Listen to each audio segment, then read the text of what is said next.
le marché de l'art n'avait pas encore connu sa révolution numérique. Jusqu'à ce jour de 2021, où l'acronyme NFT, pour Non-Fungible Token, est apparu sur vos écrans. Grâce à cette nouvelle technologie de transaction sur Internet, Beeple, un artiste digital presque inconnu, devenait alors le 3e artiste vivant le plus cher au monde. Son œuvre, un fichier numérique sans aucune existence physique, se vendait alors pour 69 millions de dollars. Spéculation financière, ou avant-garde, cette vente a changé à jamais le cours de l'histoire de l'art.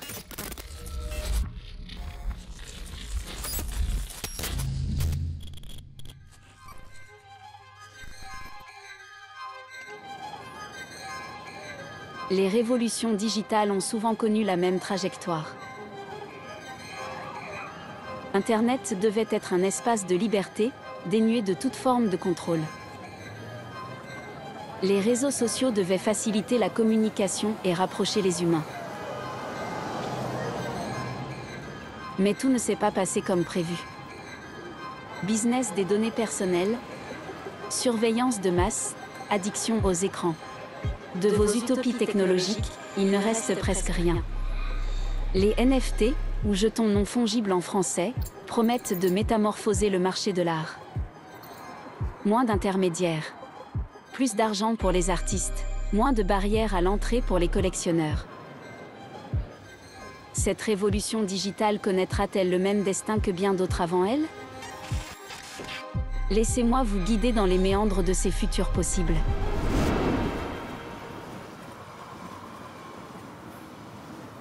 Vous, les humains, ne comprenez pas grand-chose aux nouvelles technologies. Les NFT fonctionnent grâce à une autre invention qui changera bientôt votre quotidien. La blockchain. C'est un cadastre décentralisé qui permet de créer des transactions tout en garantissant la sécurité et l'authenticité de ces transactions. Je suis directrice de recherche au CNRS. Je suis aussi chercheuse associée à l'Université de Harvard, ainsi qu'artiste. Je m'appelle Primavera de Filippi. La blockchain, c'est mondial, c'est partout. Tout le monde peut le télécharger sur son ordinateur. Tout le monde peut envoyer des informations et tout le monde peut aussi transférer quelque chose sur ce grand registre. Et donc c'est concrètement une très très grande base de données qui permet de transférer de la valeur numérique. Je suis collectionneur d'art digital, ancien cadre dirigeant de la société Ledger, une société spécialisée dans la sécurité pour les cryptoactifs et les NFT. Je m'appelle Jean-Michel Payon. La blockchain, c'est d'une simplicité biblique. C'est de se dire, je n'ai pas pris 5 disques durs pour sécuriser mes données, mais un demi-milliard ou 1 milliard. Je suis artiste plasticien, je crée le Demeure du Chaos, qui est un vaste musée d'art contemporain. Je suis aussi le fondateur d'ArtPrice, qui est le leader mondial de l'information sur le marché de l'art. Je suis Thierry Hermann et j'ai 61 ans. Les NFT, ou jetons non fongibles en français, sont nés en 2017. Basés sur la technologie blockchain, ils sont un titre de propriété numérique. Les NFT sont utilisés dans énormément de domaines différents et évidemment, le monde de l'art s'en est emparé récemment. C'est surtout des artistes numériques qui vont utiliser la blockchain comme un moyen de transaction. Mais la technologie NFT en tant que telle n'avait pas été inventée pour l'art et n'est pas limitée à ce domaine non plus. Quand on achète un NFT, en fait, ce qui se passe, c'est que sur une blockchain publique, la plupart du temps Ethereum, mais il y en a d'autres, il y a un token, un jeton numérique qui a été créé. Et c'est ça qu'on va acheter. Dans ce jeton, il y a principalement du code qui, en fait, donne une information à un autre ordinateur pour que ce soit lisible par un autre ordinateur. Ce token représente le fait que je possède une copie de cette œuvre. L'œuvre, elle existe en dehors de l'NFT, donc l'NFT, ce n'est qu'une référence à une œuvre, il n'encapsule pas l'œuvre en tant que telle. Et donc, en tant que détenteur de cet NFT, je suis le titulaire d'une copie. De la même façon que lorsque je possède une toile, je suis la titulaire de la toile. Concrètement, le lien qui va être la photo ou l'image qui est inscrite sur un de ces serveurs, en fait, elle ne va pas être figée, elle ne va pas rester sur un serveur, elle va tourner en permanence dans le monde sur plusieurs serveurs. Et le job, entre guillemets, de ces structures-là, c'est de faire en sorte que cette image, elle soit toujours sur 2 serveurs dans le monde. Pour que si un tombe, il y en ait toujours un deuxième en support, et que si le deuxième tombe, c'est pas grave, parce qu'entre-temps, l'image aura bougé une autre fois. La blockchain existait, l'art numérique existait, mais on peut dire que cette jeunesse qui a 30 ans aujourd'hui a pu, à un instant T, rejoindre toutes ces technologies et ces savoirs pour en faire une belle histoire. Et maintenant, par la NFT, on a mis un mot simple, et mettre un mot sur quelque chose qui est en genèse, c'est très important, et ils l'ont fait.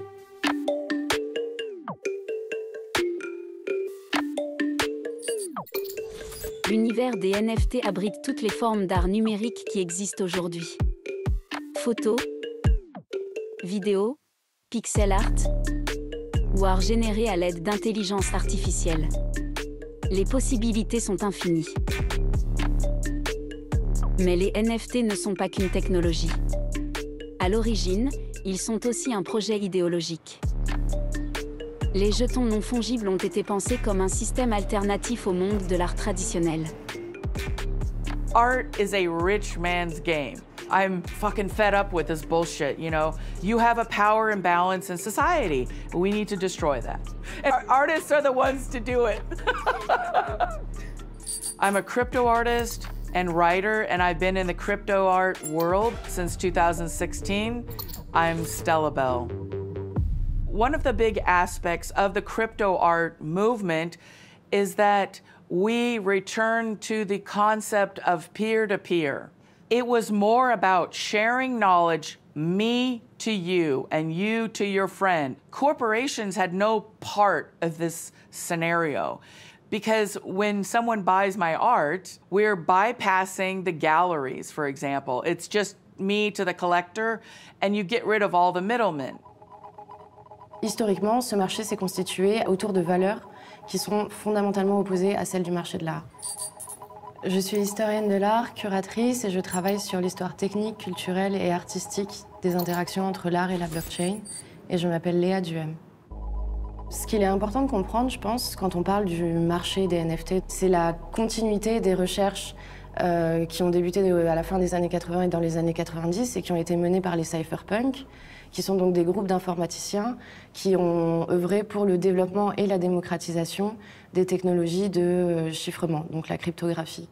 Le but étant de préserver l'anonymat des individus sur Internet et la liberté d'expression. Le monde de l'art a beaucoup d'intermédiaires, qu'il s'agit des galeries, des maisons de vente, etc. Et grâce à la cryptographie, grâce aux nouvelles technologies, on peut en fait bypasser ces institutions et créer un système où en fait on ne fait confiance qu'aux maths et non plus aux acteurs centralisés.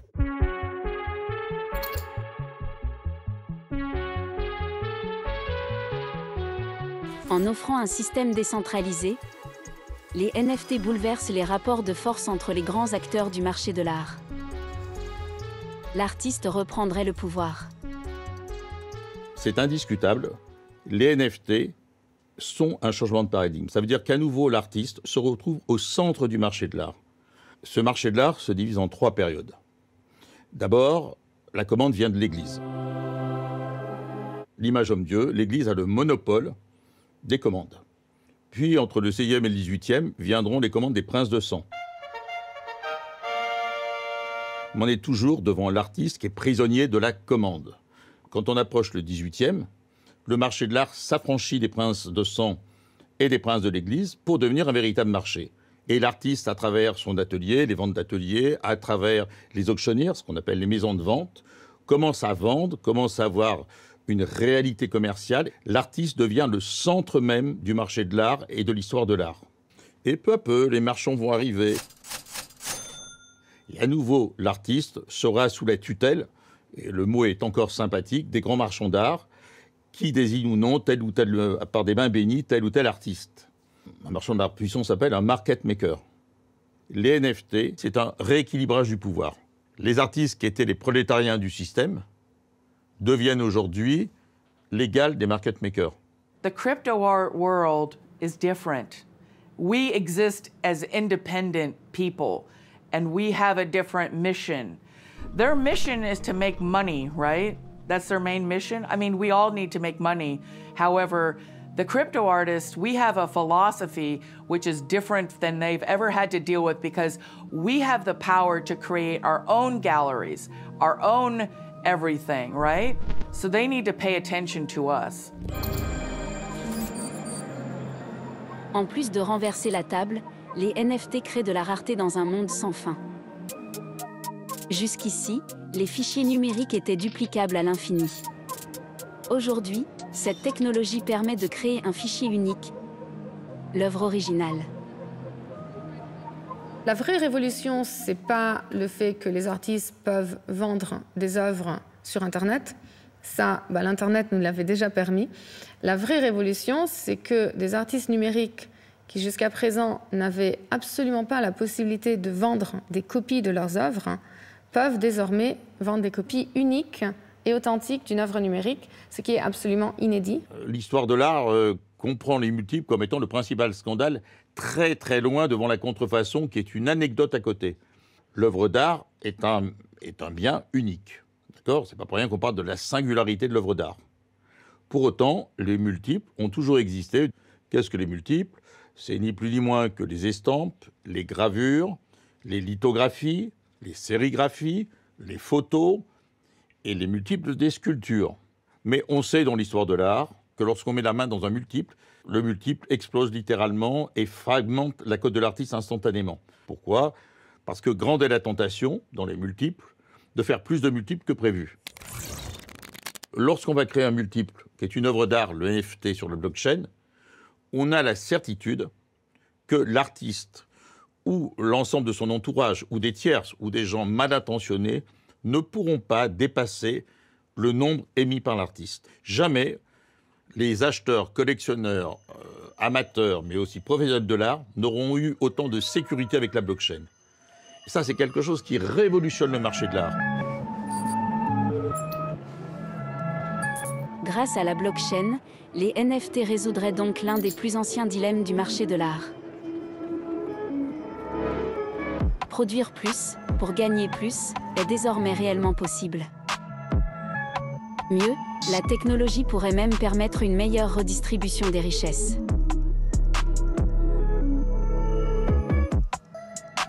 Le marché de l'art traditionnel, c'est un marché qui se concentre autour d'artistes stars. Donc en fait, tout l'argent va aller peut-être se concentrer entre 100 artistes qui gagnent super bien leur vie. Et à côté, tu as tous les autres artistes qui meurent de faim. Je suis artiste, curatrice, collectionneuse et je m'appelle Jessie Gianni. Je suis galeriste, curatrice et collectionneuse et je m'appelle Annie Stern. Ensemble, on est le collectif Girls Revolution et notre mission, c'est de mettre en avant et de soutenir les artistes femmes dans le Web 3. Dans le monde de l'art traditionnel, en France, on a un droit qui s'appelle le droit de suite. Et c'est le fait que quand il y a un intermédiaire qui revend une œuvre d'un artiste, donc que ce soit une galerie ou une maison de vente aux enchères, elle est censée reverser un pourcentage de l'œuvre à l'artiste. Sauf que ces droits n'ont jamais été perçus jusqu'alors, pour des raisons que chacun connaît. Tout le monde se gardera bien de dire à l'artiste « on a vendu une troisième ou une quatrième fois ton œuvre ». L'artiste perçoit la première fois, très exceptionnellement la deuxième fois quand il en a connaissance, mais ça lui échappe totalement. Et donc l'artiste, une fois qu'il a vendu son œuvre, a ses yeux pour pleurer quand il y a la revente de l'œuvre X fois. Il y a quelques années, il y a eu donc un mouvement notamment porté par les créateurs, donc les artistes NFT, pour demander qu'il y ait une forme de redevance, donc de royalties, qui leur sont données à chaque fois que l'NFT est vendu sur le marché secondaire, avec une moyenne entre 5 et 10%. Et donc il y a eu des standards qui ont été développés de façon donc à inviter les plateformes de marché d'adopter ce standard et donc de reconnaître la possibilité que lorsque un NFT est vendu, ils vont automatiquement redistribuer ce pourcentage à l'artiste original. Alors il y a beaucoup d'artistes qui arrivent à vivre de leur art à 100% dans les NFT. Après, il faut savoir que il y en a qui n'y arrivent pas forcément et pour qui ça prend plus de temps. Enfin, moi, je ne pense pas qu'aujourd'hui, je puisse dire que la vente de NFT me permet de vivre à 100%. À côté, je travaille sur 2 projets entrepreneuriaux, je travaille pour NFT Biennale. Enfin, du coup, j'ai des rentrées d'argent qui viennent un peu de partout. Mais si je compare ma pratique artistique entre le milieu de l'art traditionnel et le milieu des NFT, je gagne beaucoup mieux ma vie en tant qu'artiste aujourd'hui. Avec le smart contract, la blockchain et donc la NFT, l'artiste sait automatiquement le nombre de fois que l'œuvre est revendue et perçoit d'ailleurs directement, sans aucune démarche à faire, sa reversion. Et ça, c'est quelque chose de très important parce que vous ne pouvez pas demander à un artiste d'être angoissé, de chercher en permanence de quoi vivre, de quoi assurer son quotidien et en même temps de produire des œuvres. Donc là, l'artiste est assuré de vivre enfin de ses œuvres.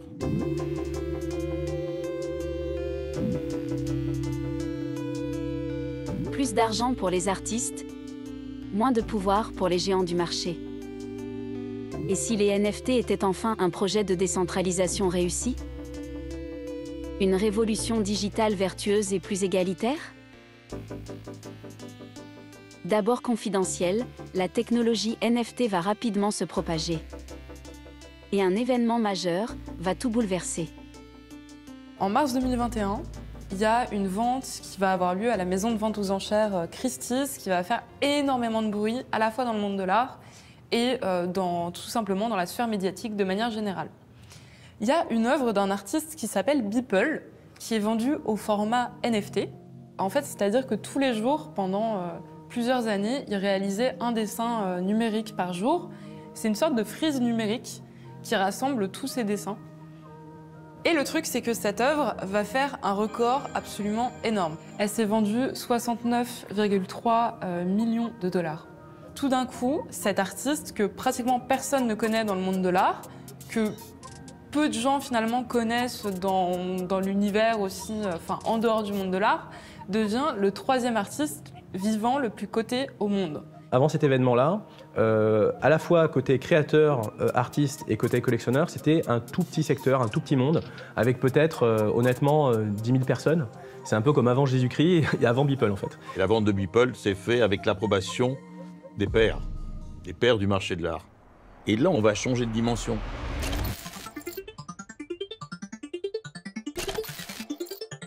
La première fois que vous avez entendu parler des NFT, c'était très probablement au moment de cette vente record. Je sais ce que vous vous êtes dit. 69 millions pour un JPEG, le monde est devenu fou. Vous n'aviez peut-être pas tort. Mais cette vente avait déjà rempli son objectif. Insérez l'acronyme NFT dans votre esprit. C'est pas un Léonard de Vinci qui fait un record, c'est un type qu'on ne connaît pas, et en plus avec une forme d'art qui est intangible, que les gens ne peuvent pas toucher. Donc forcément, tout le monde, et moi la première, je comprenais pas au début. The Beeple sale was probably the most important event for the space. I am an artist, a trader, a collector, and an investor, and I go by the name of OSF. When something sells for $69 million, it forces people to look at what's going on. And in crypto, you have this big idea of how do we onboard the masses? How do we get the rest of the world to look at what we're doing? So an event like that, it does just that. Il y a eu une période effectivement un petit peu d'emballement, un petit peu après Beeple, on va dire au printemps et l'été 2021, qu'on a appelé le Summer of JPEG, où il y a énormément de gens qui sont arrivés pour collectionner, énormément de gens qui sont venus pour acheter, mais aussi pour faire ce qu'on appelle des flips, donc des achats rapides et des reventes rapides, pour faire de l'argent rapidement. I will call a spade a spade. I entered crypto and NFTs to make money. Like, that's just a matter of the fact. And by the way, that's what it's like for 90% of people, just most people won't admit it. So much money entered the space and prices went crazy. You know, you could buy something today and sell it tomorrow for double your money. And it doesn't even really matter what it was. Prices and activity just went parabolic. My highest sale for one piece was $270,000. And the biggest moment in the space last year for me was when Snoop Dogg bought a couple of pieces of a collection that I have, and it was just like, it was one of those things you never think will happen to you.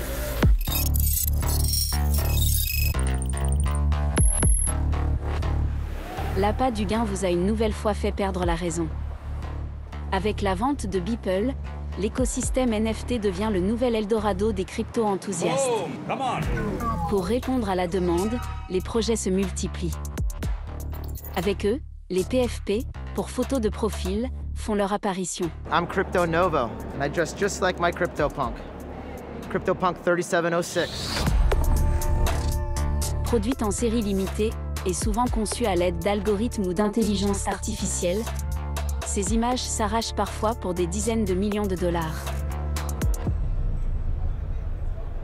Think about how much time we spend online now. And by the way, online doesn't just mean sitting at your desk on your computer. It means every time you're on your phone, your iPad, and you're texting someone, or you have your Twitter page or your Instagram page. There's not always a picture or a video of you. So people started having this idea that you can have an avatar or a profile picture, and that's your personal thing that defines you. But just like in the traditional fashion world, you can wear a Rolex or you can wear a Louis Vuitton handbag or whatever. These are high-end luxury goods.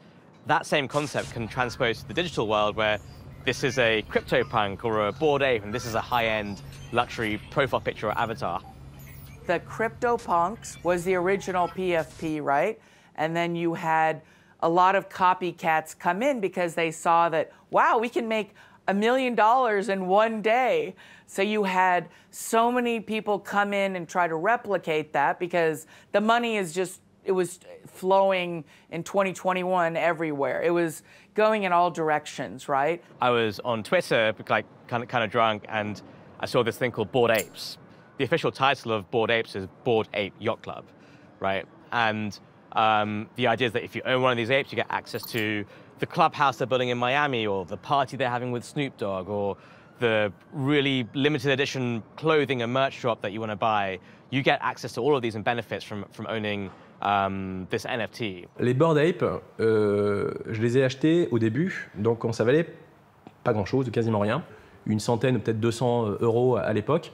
J'en ai plus qu'un, j'en ai vendu 2 en cours de route. Et je crois qu'on tournait autour de 200 000 € et 250 000 €. I call the 10K PFP the apocalypse because when the PFP people moved in, it did destroy the culture because they don't have the same values. So we're talking about their values are simply about money.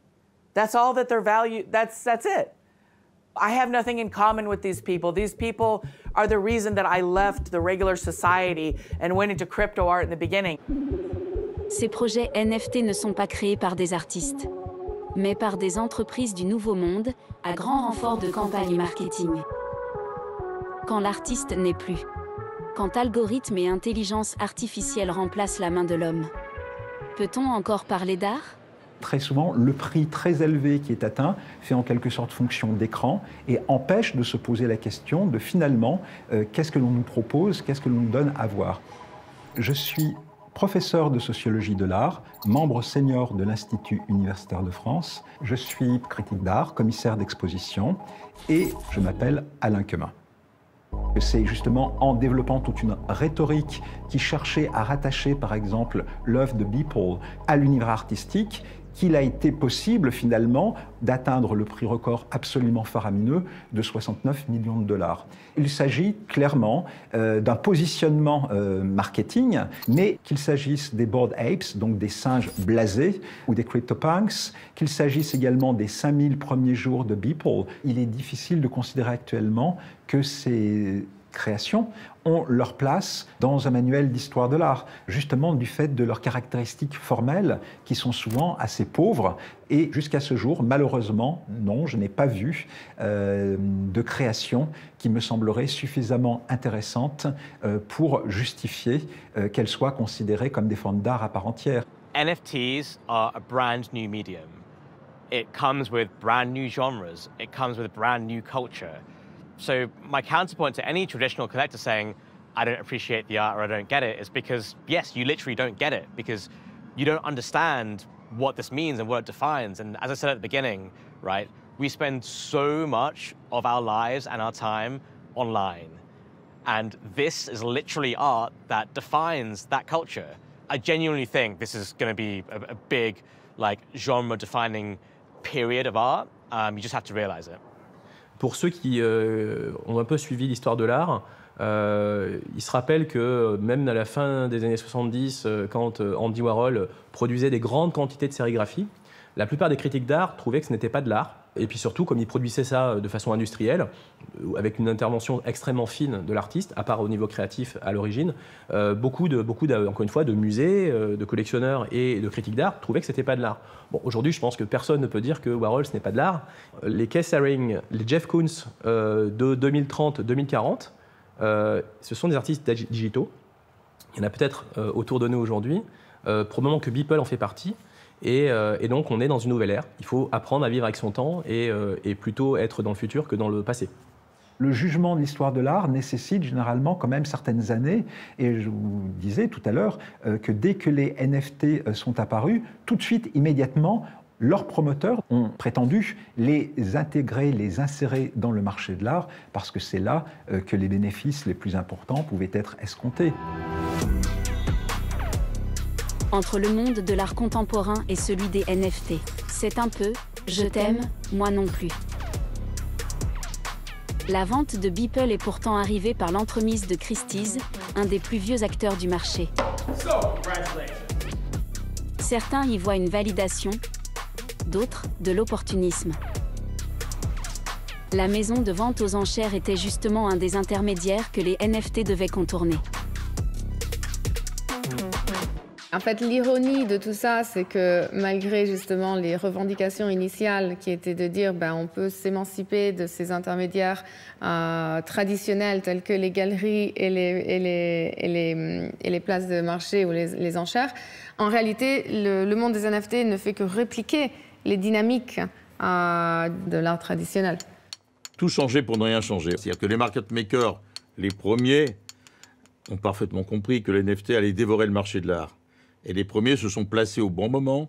Et il faut bien comprendre qu'aujourd'hui, même si les NFT font l'objet d'une critique en façade, en profondeur, tous les market makers sont déjà dans les NFT. Et je dirais que toutes les vieilles dames honorables, anglaises et américaines, qui ont 200, 300 ans d'existence, Christie, Sotheby's, mais il y en a d'autres, sont tous dessus et savent pertinemment la force des NFT. Moi, je pense que c'est la crainte de passer à côté de quelque chose de la part des très grands acteurs et que l'on peut sans doute renvoyer à l'époque des impressionnistes où on a vu une innovation esthétique, dans ce cas majeure, apparaître et où, à part des collectionneurs très audacieux qui ont franchi le pas très rapidement, eh bien, beaucoup d'acteurs du monde et du marché de l'art n'ont pas su réagir à temps et ont, dans un premier temps, regardé d'un petit peu haut ces nouveaux artistes qui apparaissaient. Et je crois qu'aujourd'hui, le monde de l'art aurait tendance spontanément à être assez sceptique face aux créations qui sont proposées par les NFT, mais est quand même toujours un peu prisonnier de cette culpabilité héritée de l'époque impressionniste et ne voudrait pas prendre le risque de passer à côté de quelque chose. Pour l'instant, c'est deux mondes qui coexistent, mais sur lesquels il n'y a pas de pont vraiment. Justement, les ponts qu'il peut y avoir, c'est justement les maisons de vente traditionnelles qui font ces ventes et qui permettent potentiellement à des artistes d'être exposés et d'être exposés dans le sens d'être promus auprès d'une clientèle de collectionneurs plus traditionnels. Mais pour l'instant, ce que je vois, c'est que la plupart des œuvres digitales sont principalement acquises par de nouveaux arrivants, de nouveaux collectionneurs, de nouveaux investisseurs. Avec de nouveaux collectionneurs, arrivent de nouveaux usages. Les amateurs de NFT consomment l'art à travers leurs écrans. Plus facile d'accès, sans barrière géographique, le prisme du pixel va-t-il vraiment devenir la norme? Aujourd'hui, on est entouré d'écrans numériques. Que ce soit notre smartphone, que ce soit notre tablette, que ce soit les multiples écrans de télévision, les écrans de travail, on a tous des écrans et c'est notre vie quotidienne. Donc, avoir une œuvre qui surfe sur nos écrans, qui a été achetée par NFT, est tout à fait logique. Je crois qu'il faut s'adapter. C'est un changement de médium, ni plus ni moins.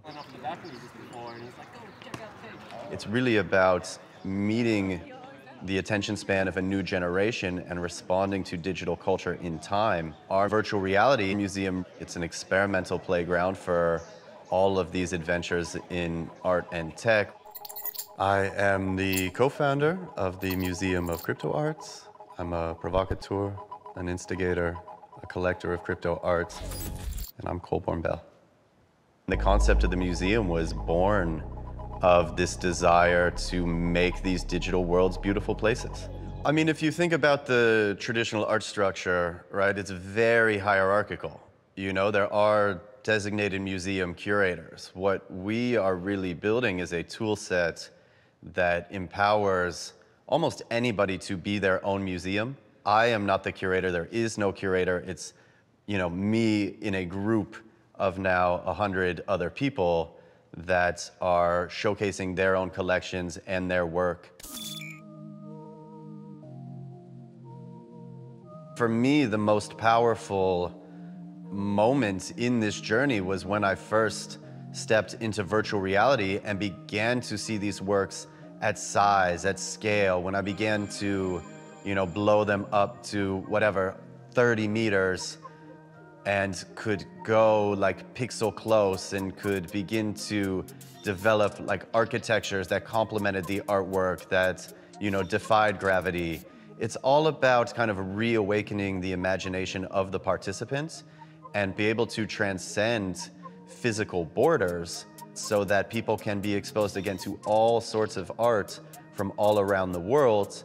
Il y a finalement toute une population en fait qui, grâce à la technologie blockchain et grâce au NFT, a un moyen d'expression, un moyen de création et un moyen de distribution de culture au travers d'Internet, donc avec aucune barrière, aucune frontière géographique. Il n'y a pas du tout la problématique qu'on a dans la culture traditionnelle de l'art traditionnel, qui est que si on n'a pas la chance d'être exposé ou d'être physiquement présent dans des grandes villes comme New York, Londres, Paris, Hong Kong, etc., que l'on soit artiste ou collectionneur, ça va être très compliqué d'accéder au top de la culture. Il y a aussi beaucoup d'artistes qui viennent dans ça parce qu'ils viennent des fois de pays. Moi, j'ai une artiste, elle est afghane, elle habite en Afghanistan. À part se mettre au NFT, elle n'a pas de possibilité de commercialiser un jour son travail.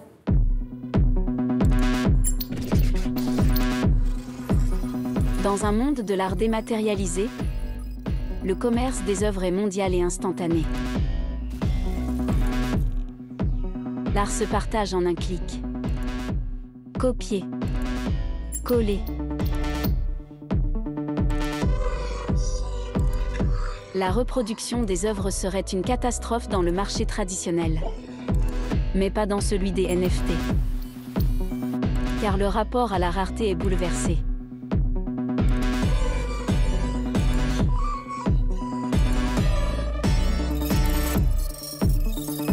Create a world that is a better world, that is more productive and abundant by sharing. So in my opinion, and a lot of the crypto artists are the same way, we release our work with a CC0 or public domain because we believe in a total freedom. If you want to go and rip off my art and, you know, profit from it, I would say go ahead. And I think it's brilliant.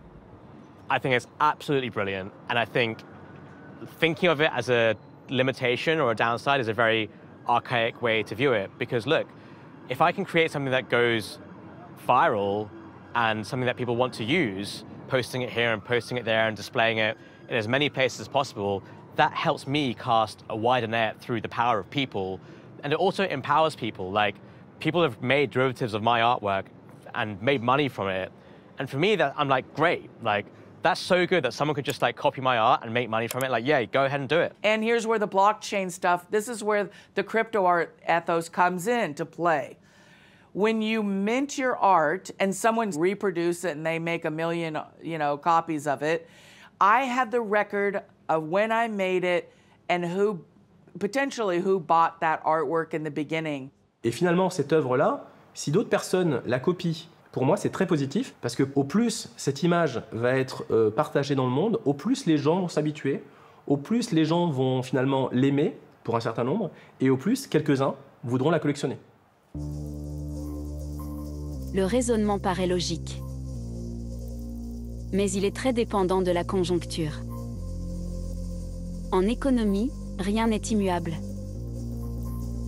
Les NFT n'échappent pas à la règle.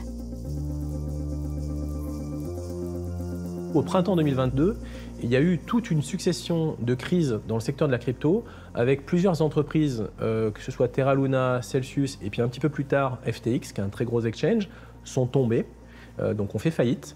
et donc ont entraîné dans leur chute à la fois des épargnants qui avaient de l'argent chez eux, mais également les prix des bitcoins et des Ethers qui ont baissé fortement, et donc des prix dans les NFT.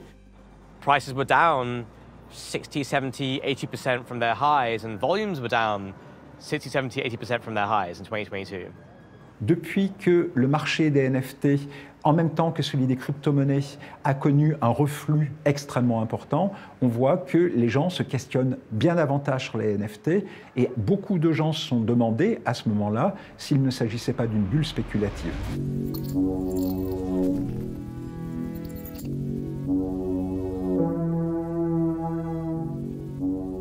La chute des crypto-monnaies a entraîné les NFT dans son sillage. À la fin 2022, la fête était finie. L'utopie NFT allait-elle survivre à son effondrement financier? You had about 400,000 active collectors on a marketplace like OpenSea 2 years ago. I think that number dropped to as low as like 4,000 or something the other week, but it fluctuates. It's like a rolling number. Even though I made a lot more money in 2021 than this year, I'm much happier because people are starting to pay attention to deeper things in the art world and everything. It's like people are listening because they're in pain. The past year was depressing in NFTs, was just like a lack of creativity or real innovation or changing the landscape or doing something new.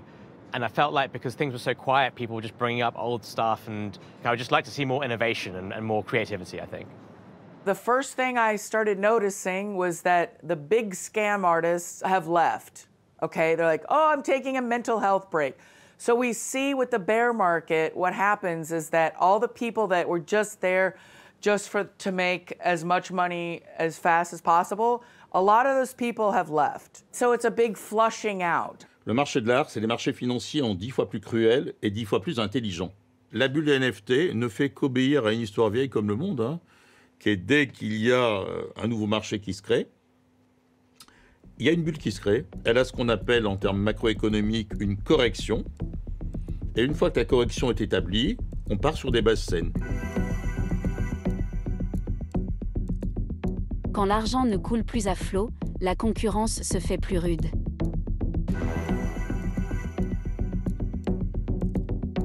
Collectionneurs, artistes et plateformes doivent désormais jouer des coudes.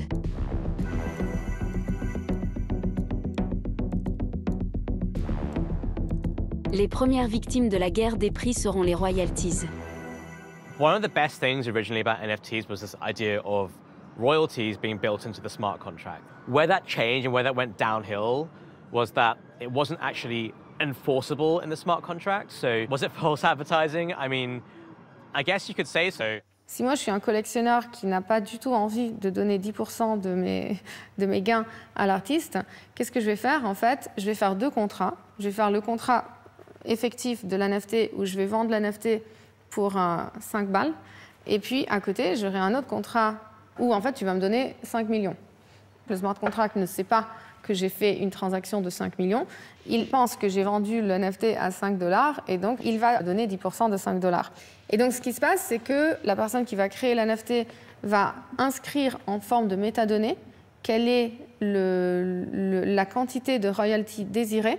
Et ensuite, ce sont les places de marché qui vont lire ces métadonnées et qui vont donc volontairement extraire donc 10% et les donner à l'artiste. Mais ça reste une approche volontaire. A marketplace like OpenSea or some of the other marketplaces, they could decide to actually remove the royalties.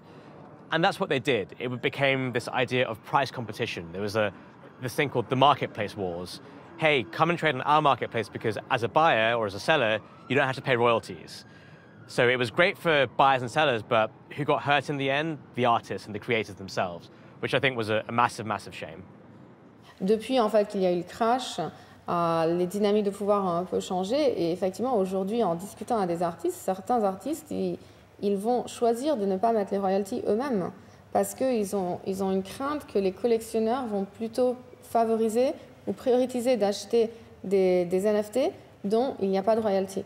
It's tough as an artist to see royalties go to zero, especially because You know, some of the things I literally sell for free. I give them away for free to existing collectors, and so how I get paid from that is the secondary sales and royalties. So it's tough to see it go, but you know, like I understand economics, I understand technology, I understand finance, and this is just an outcome that was inevitable.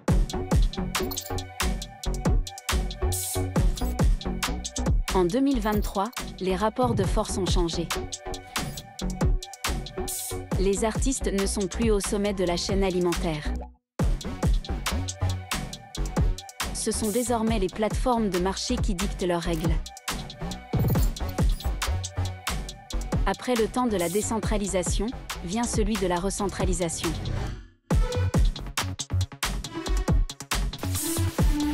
Les marketplaces comme OpenSea, le leader du marché, ou Blur, sont devenues toutes puissantes.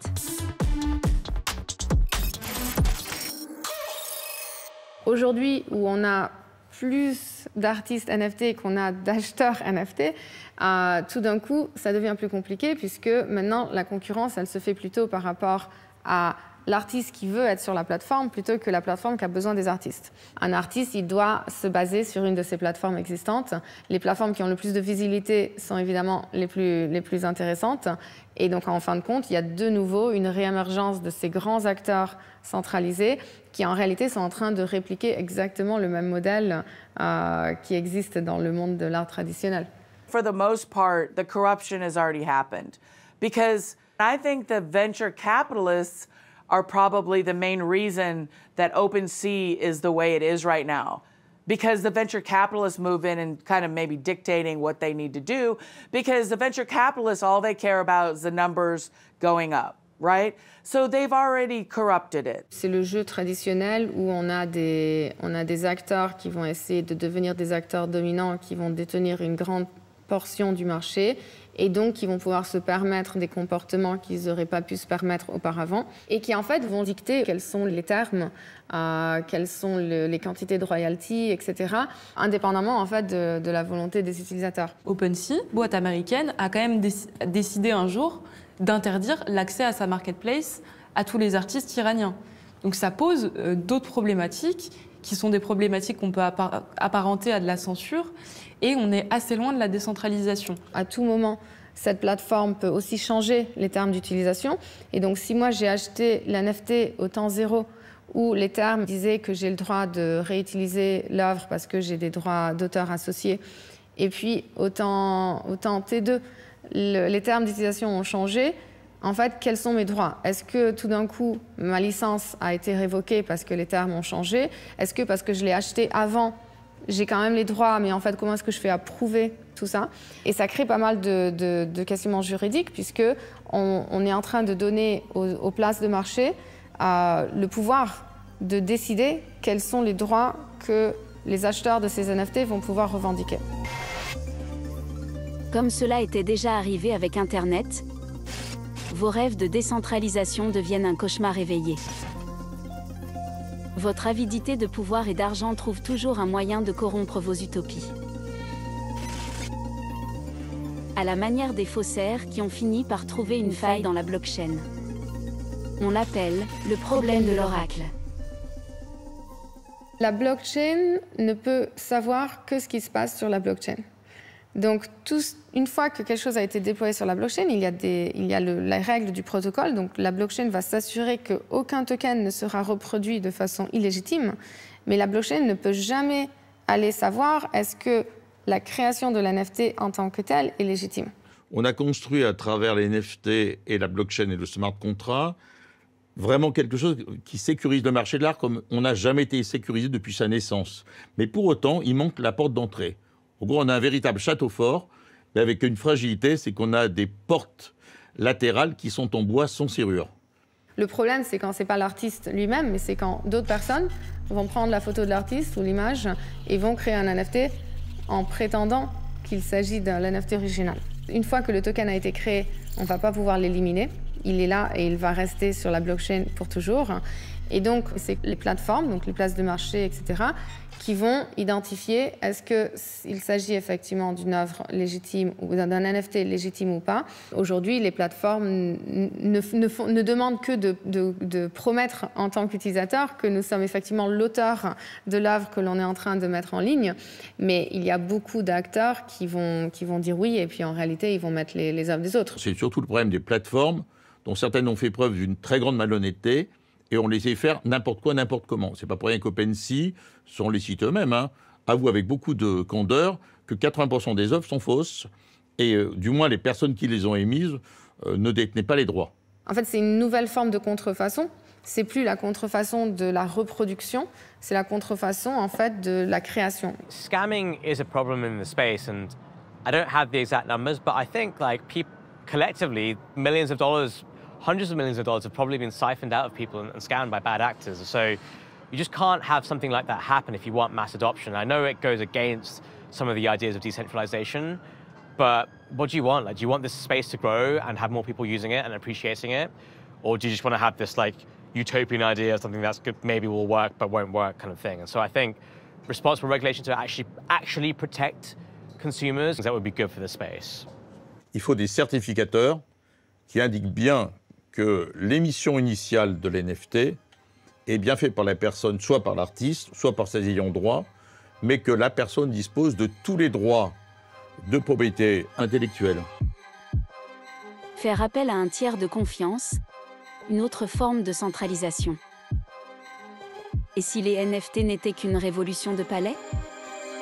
Un remplacement des acteurs dominants? Mais pas un changement de paradigme? Sans curateur désigné, l'écosystème promettait d'ouvrir les portes du marché. De donner plus de chance aux artistes, sans distinction de race, de sexe ou de religion. Mais là encore, la réalité est tout autre. Il y a un peu cette idée que puisque c'est ouvert, puisque c'est accessible, il n'y a pas de barrière d'entrée, notamment entre les hommes et les femmes.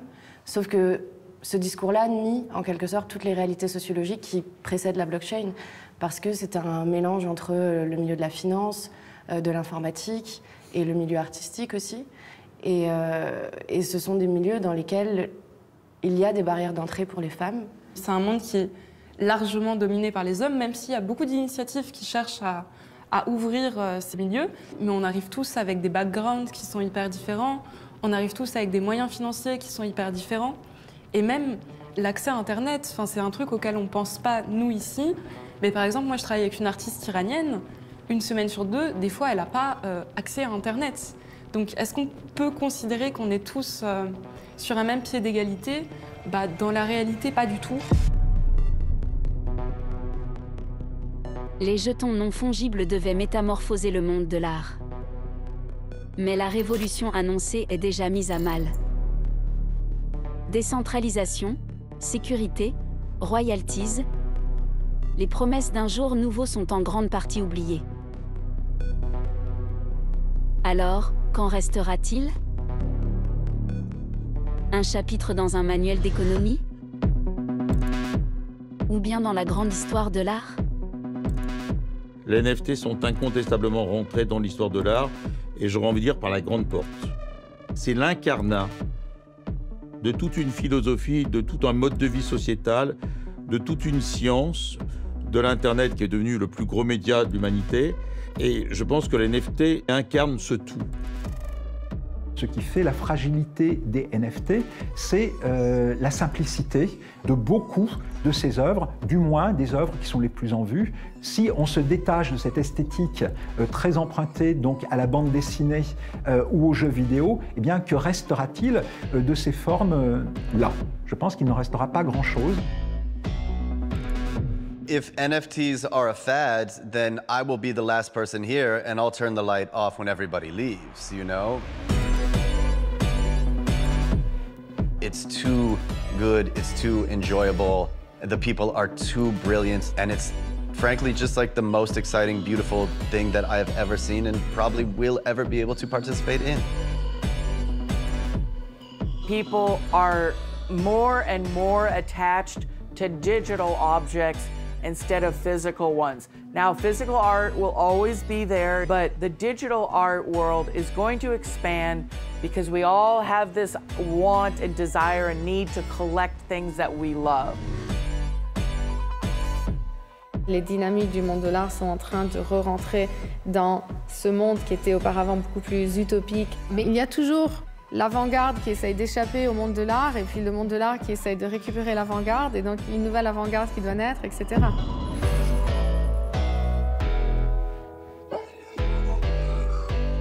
I can see two scenarios. One scenario is more of an artist-run environment, and then the other scenario is that the artists give up their control and they just go to the galleries and let them do all the work. And so I think it's up to the artist to decide which course to take. So I'm a utopian, and then I'm depressing as hell because I can see both sides of it. Les révolutions technologiques ne se sont pas faites en un jour. Le potentiel des NFT n'est peut-être pas encore réalisé. Si elle veut passer l'épreuve du temps, la technologie devra se démocratiser. Rentrez dans vos téléphones, vos tablettes, vos ordinateurs, votre quotidien.